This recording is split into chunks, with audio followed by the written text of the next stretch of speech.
Dans les années 1920, la notoriété de Picasso se confirme, du moins presque. Une anecdote célèbre montre qu'il n'était pas encore si connu du grand public. En 1927, lorsqu'il aborde dans la rue Marie-Thérèse Walter, il lui dit « Mademoiselle, je voudrais faire votre portrait, je suis Picasso ». La jeune femme est séduite, mais elle ignore totalement qui est Picasso.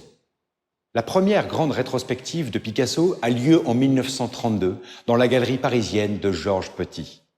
Mais c'est son engagement pour les républicains espagnols et la réalisation de Guernica en 1937 qui consacre la gloire du peintre jusqu'en Amérique. Le tableau est en effet accueilli en dépôt au Musée d'Art moderne de New York en 1939. Il rejoint les Demoiselles d'Avignon, acquises par le musée 2 ans plus tôt. Le mythe se met en place. Sous l'occupation, Picasso continue à peindre alors que son œuvre est considérée par les nazis comme de l'art dégénéré. Cette attitude lui vaut une auréole de héros à la Libération en 1944. On a même vu des GIs américains faire le pied de grue devant l'atelier de la rue des Grands Augustins en espérant apercevoir le maître. C'est dire la réputation que possède désormais Picasso. Après la guerre, fini l'anonymat. Ce n'est plus seulement le nom de l'artiste qui est célèbre à présent, c'est aussi son image diffusée dans tous les journaux. Ses œuvres atteignent des prix faramineux. Son ami et biographe Roland Penrose compare même l'artiste au roi Midas.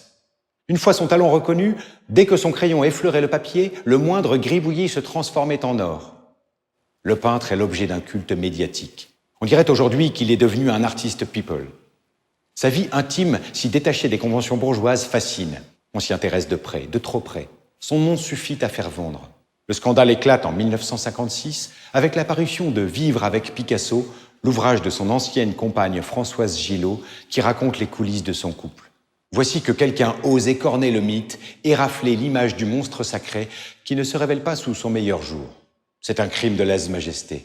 Les médias se délectent des soubresauts de sa vie personnelle, de ses déboires avec ses enfants notamment. L'existence de Picasso se peuple de courtisans et d'opportuns qu'il faut sans cesse repousser pour préserver la tranquillité du maître star.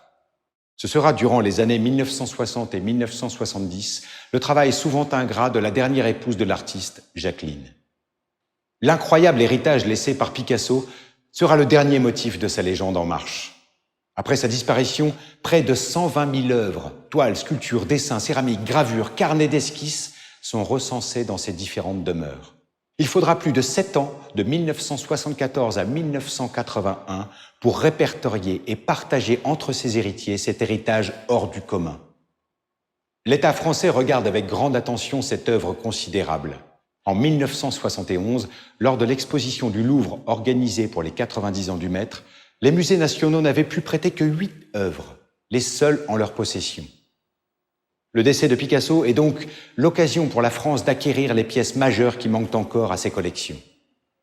Grâce au procédé de la dation en paiement, les héritiers peuvent payer les droits de succession en donnant une partie des œuvres à l'État. Ce sont elles qui permettront d'engager dès 1974 l'installation à Paris de l'actuel musée Picasso.